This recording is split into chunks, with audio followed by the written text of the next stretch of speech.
O Evangelho de Mateus, capítulo 5, ele começa com o Sermão do Monte.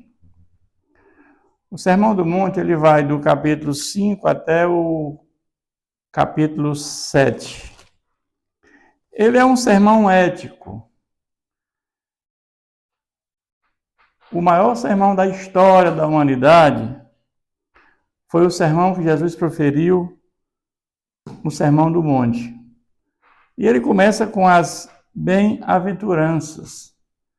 Quando Jesus, lá em Cafarnaum, ele prega o evangelho do reino de Deus, todos nós sabemos que Jesus é rei, todo rei tem um reino. Então, Jesus, ele mostra nessas bem-aventuranças que para você fazer parte do reino dos céus, ou reino de Deus, tem regras. Né? Nós sabemos que para fazer parte desse reino, nós precisamos ser regenerados, né? Pelo Espírito Santo e pela palavra de Deus. Precisamos ser justificados pela fé em Jesus. E tem um processo de santificação e depois a glorificação.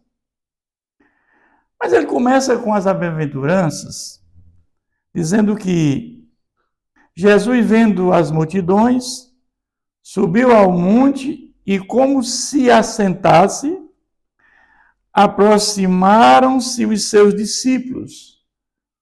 Os seus discípulos ficaram próximos de Jesus.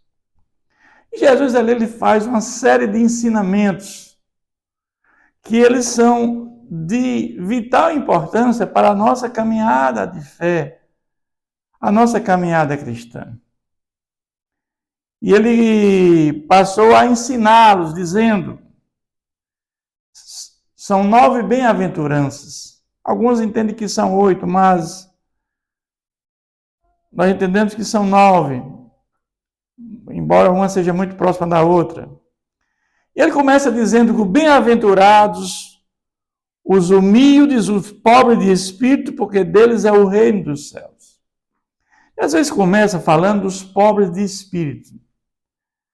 Por que Jesus fala isso?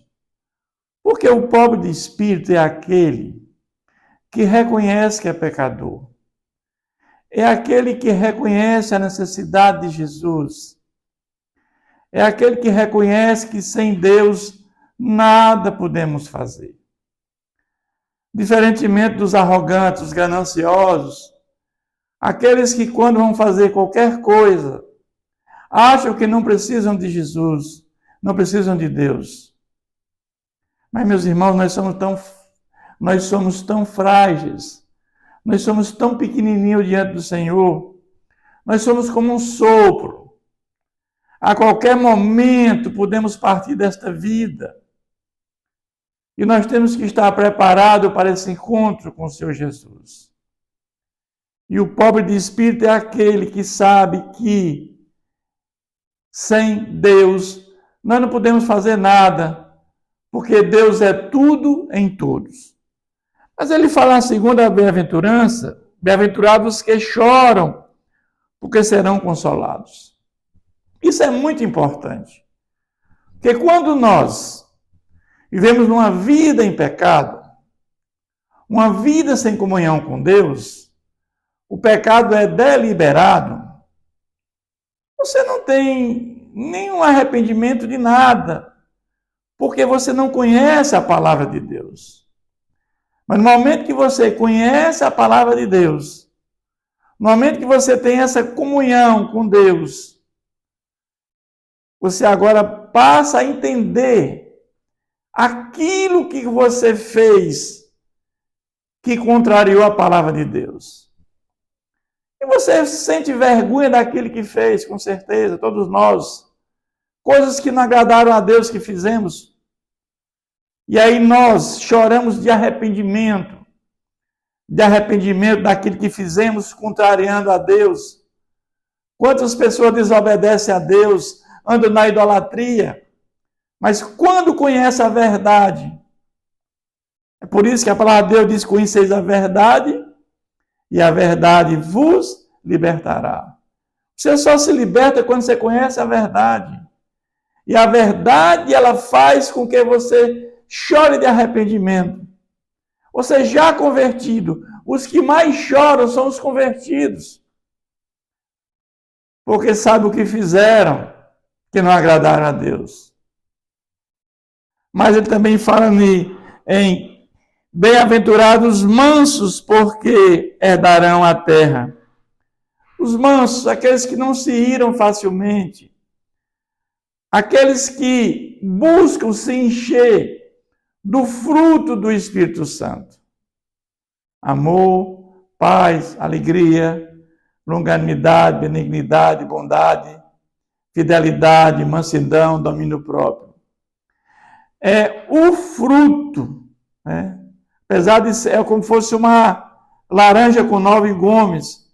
E quando uma apodrece, ela contamina todas as outras. Nós temos que buscar todos esse fruto como um todo. Eu sei quanto isso é difícil, mas nós temos que buscar, porque quando nós nos enchemos do fruto do Espírito Santo, nós somos pessoas diferentes. Que as pessoas sintam em nós a presença de Deus. Isso é muito importante, meus irmãos.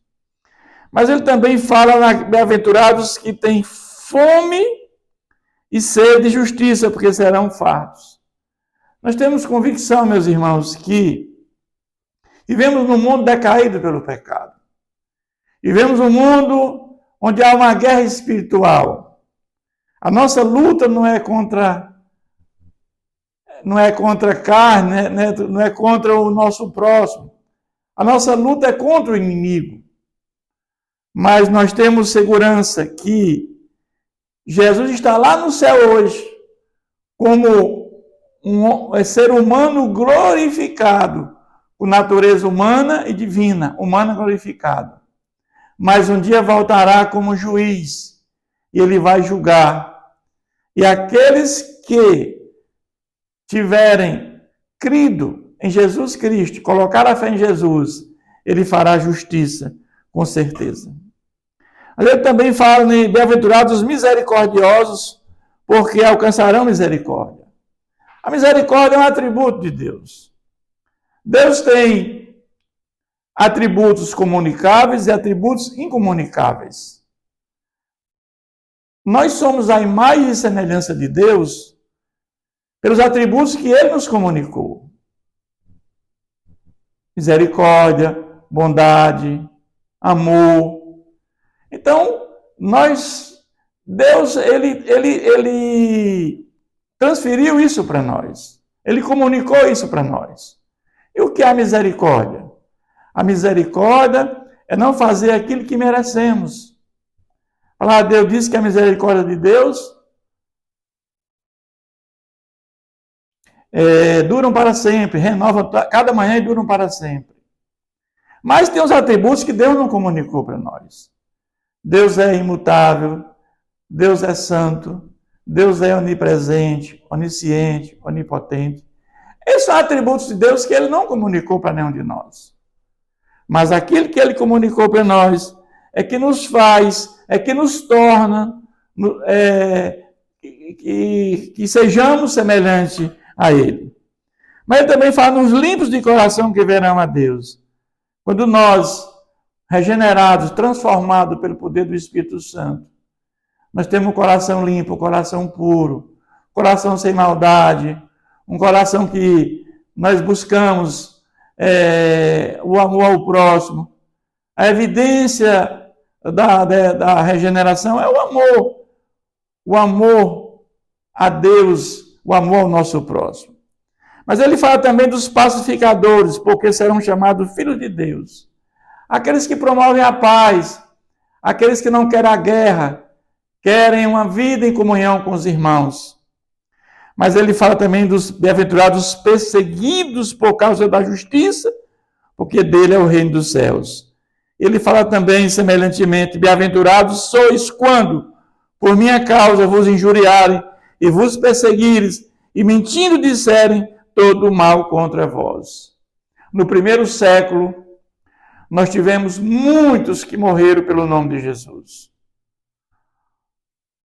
Paulo, ele foi exilado na ilha de Patmos pela palavra de Deus, por um rei muito mau, Domiciano. E lá ele recebeu a revelação dos últimos dias. E ali nós vimos que muitos estavam se convertendo e muitos estavam morrendo por conta do Evangelho. E aí as pessoas se perguntavam: vale a pena seguir a Jesus se nós estamos morrendo por conta do Evangelho? Vale a pena sim, meus irmãos. Porque a alma daqueles que morreram por conta do Evangelho, os perseguidos, aqueles que foram perseguidos, que morreram por conta do Evangelho, estão com a alma hoje em gozo lá no paraíso, aguardando a segunda vinda de Jesus. E um dia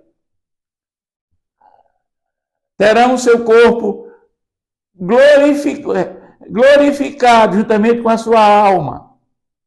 E os que estiverem vivos na segunda vinda de Jesus terão um corpo transformado e estarão na eternidade, no novo céu e na nova terra. E ele termina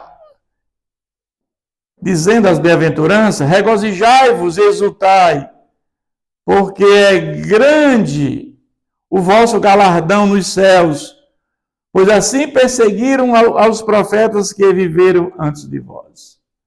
Ele está dizendo que todos aqueles que foram perseguidos, nossos primeiros pais, os profetas, e hoje em dia nós temos muita perseguição. Quando Saulo era um fanático e ele era um legalista, e quando ele perseguia o povo de Deus, indo para Damasco com cartas dadas pelo Sinédrio, e ele teve um encontro com Jesus, fora de tempo, mas teve. E Jesus disse: Saulo, Saulo, por que tu me persegues? Quando nós somos perseguidos, na realidade estão perseguindo a Jesus. O povo de Deus, quando é perseguido, eles estão perseguindo a Jesus. Mas Jesus, ele continua esse sermão falando que os discípulos, o sal da terra. O que é que Jesus quis falar com isso? Naquela época de Jesus, não havia climatização. Você não tinha como conservar os alimentos, principalmente a carne. Então, qual era a maneira de você conservar o alimento? Era através do sal. O sal fazia com que a carne não apodrecesse, ela não perecesse, não se perdesse.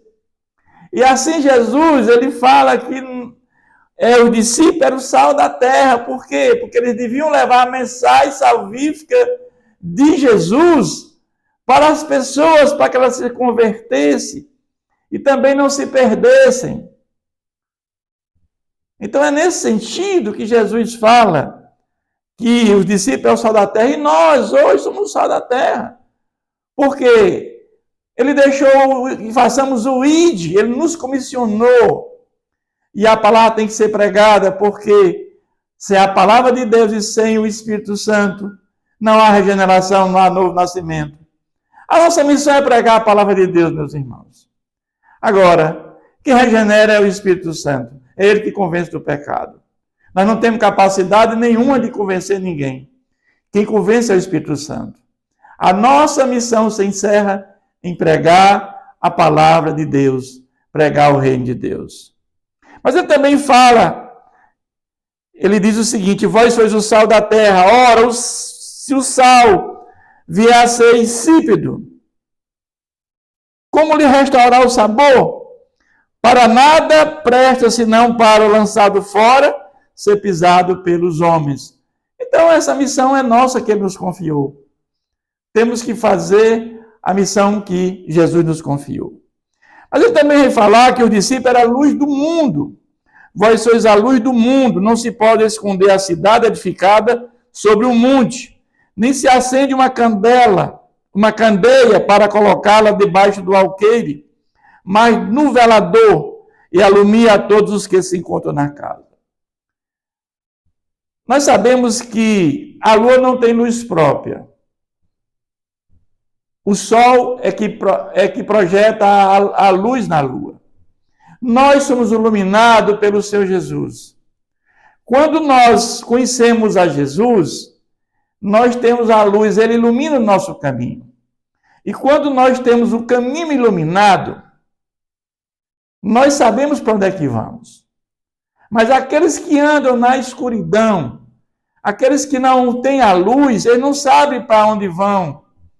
Eles vão cair num abismo.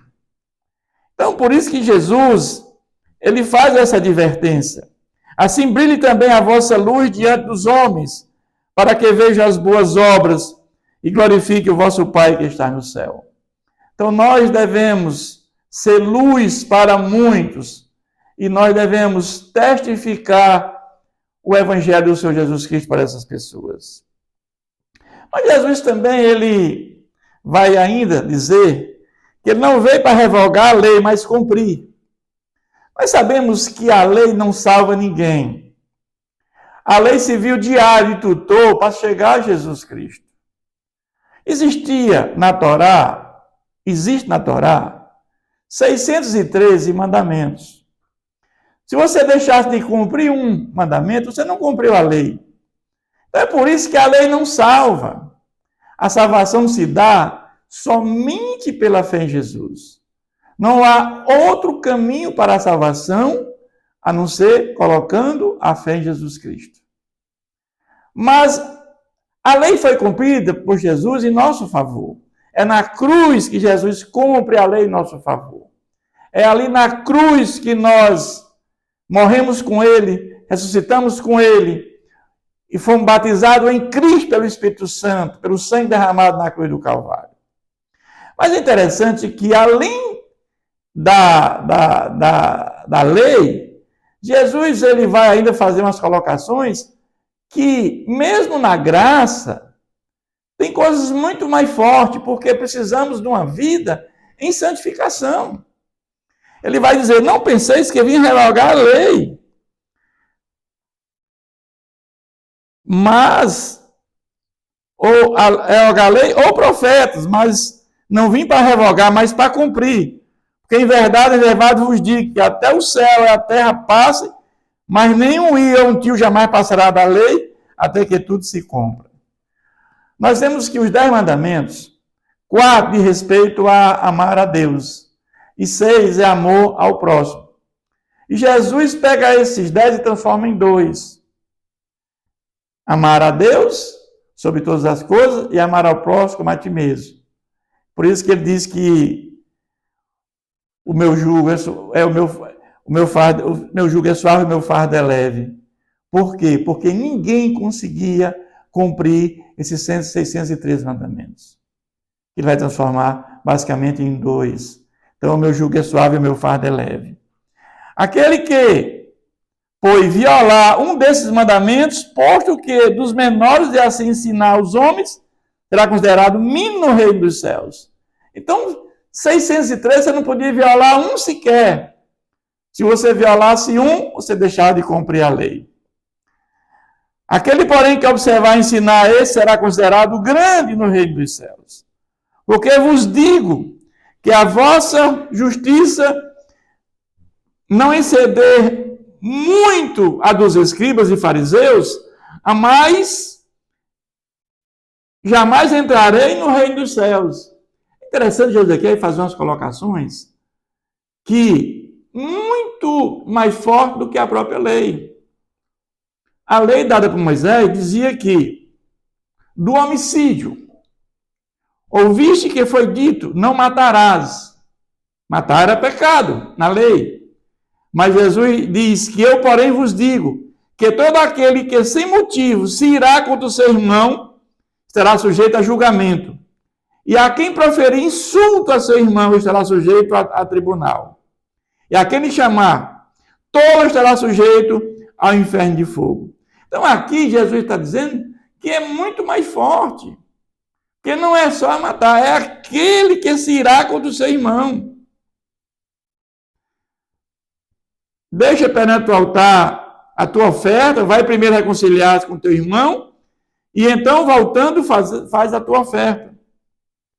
Entra de acordo, sem demora, com o teu adversário, enquanto estás com ele, a caminho para o adversário, não te entregue ao juiz.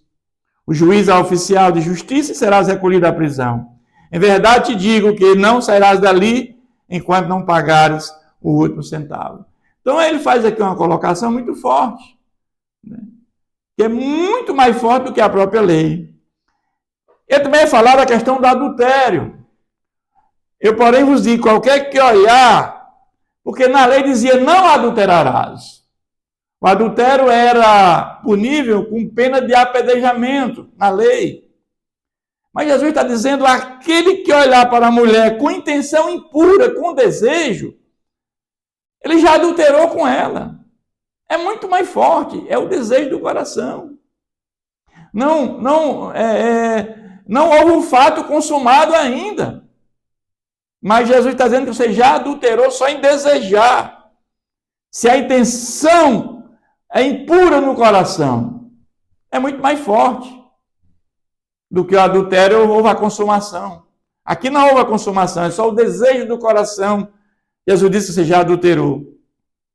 E se teu olho direito te fizer tropeçar, arranca e lança. Ele dá aqui faz uma colocação. Pois te convém que te percam dos teus membros e não seja todo o teu corpo lançado no inferno. Se a tua mão direita te faz tropeçar, corta e lança a ti, pois te convém que não percam dos teus membros, que se perca um dos teus membros e não vá todo o teu corpo para o inferno. Também foi dito, aquele que repudiar sua mulher, dê-lhe carta de divórcio. Era comum naquela época, no judaísmo, você dar carta de divórcio qualquer coisa. Tinha motivo, não tinha motivo, você dava carta de divórcio, até se a mulher fizesse cozinhasse que você não gostasse, você podia dar carta de divórcio. Mas aqui Jesus diz, eu porém vos digo, qualquer que repudiar sua mulher, exceto, em relações sexuais ilícitas, e a expõe a tornar-se adúltera, aquele que casasse com a repudiada comete adultério. É muito mais forte. Porque naquela época você poderia por qualquer motivo. Aqui somente nessa situação. Mas também fala dos juramentos, né? Que também ouviste foi dito aos antigos que não jurarás falso, mas cumprirás rigorosamente para com o Senhor os teus juramentos. Eu, porém, vos digo, de modo algum jureis, nem pelo céu, por ser o trono de Deus, e nem pela terra, por ser estrado dos seus pés, nem por Jerusalém, por ser cidade do grande rei. Nem jures pela tua cabeça, porque não podes tornar um cabelo branco ou preto. Seja, porém, tua palavra sim, sim, não, não. Ou seja, nós devemos, meus irmãos, falar somente a verdade. Um homem convertido, ele não vive numa vida de mentira, de inveja, de intriga, de fofoca. Deus quer uma vida santificada em plena comunhão com Ele. Então nós estamos libertos dessa condição desses pecados. Mas também da vingança. Jesus fala que ouviste que foi dito, olho por olho, dente por dente. E aqui é muito forte, irmãos, por quê? Eu, porém, vos digo, não resistais ao perverso, mas a qualquer que te ferir a face direita, volte também outra face. E ao que demandar contigo e tirar-te a túnica, deixa que ele carregue a capa. Se alguém te obrigar a andar 1 milha, vai com ele 2. Dá A quem te pede e não voltes as costas ao que deseja que te emprestes. Aqui ele fala de usar de misericórdia. É nesse sentido que Jesus fala. Jesus fala aqui que a vingança pertence a Deus. Eu sei que o ser humano, certo? Nós somos frágeis, nós somos humanos. Há aquela ânsia de vingança ainda dentro do ser humano. Mas que nós temos que trabalhar nesse sentido. No sentido que temos que entender que a vingança pertence a Deus. No sentido que devemos ser humildes perante o nosso Senhor. E agora ele fala do amor ao próximo. Ouviste que foi dito, amarás o teu próximo e odiarás o teu inimigo. Está na lei. Mas Jesus disse, eu porém te digo, amai os vossos inimigos e orai pelos que perseguem. Como é difícil, meu irmão, você orar por aqueles que te perseguem, orar por os inimigos, orar por aqueles que te fizeram mal. Como é difícil. Mas é um caminho que você quebra as forças, porque as pessoas que fazem isso, elas são usadas pelas forças do mal. Nós sabemos que nós vivemos num mundo dominado pelo maligno, decaído pelo pecado. E é nesse sentido que nós devemos orar pelos nossos inimigos, por aqueles que nos perseguem, para que vos torneis filhos do vosso Pai Celestial, porque Ele faz nascer o seu sol sobre os maus, os bons, e vi chuva sobre justos e injustos. Então, aquele quer dizer que o sol nasceu para todos, e a chuva é para todos, o sol brilha para todos. Porque se amarmos os que te amam, que recompensa tendes? Ele quer dizer, se eu não amarmos só aquele que nos amam, que recompensa teremos? A recompensa maior é amar os que não, aqueles que são nossos inimigos, aqueles que fazem o mal a cada um de nós. Eu sei quanto isso é difícil. Você amar aqueles que querem o nosso mal, que não querem o nosso bem, aqueles que fizeram tanta maldade contra nós. Mas a palavra de Deus diz que não vos cansei de fazer o bem. Não vos cansei de fazer o bem. E eu gosto muito deste texto bíblico que diz que tudo coopera para o bem daqueles que amam a Deus. Eu sempre digo que o mal por si se destrói. E ele vai concluir este capítulo 5, dizendo, e se saudade somente os nossos irmãos que fazei demais, não faz o gentil também o mesmo? Portanto, sede vós perfeito, como perfeito é o vosso Pai Celeste. Então, nós sabemos que nós temos que buscar a perfeição. E depois de regenerados, justificados por Deus Pai pela fé em Jesus, nós temos um processo chamado santificação. A regeneração a regeneração é um ato de Deus Pai.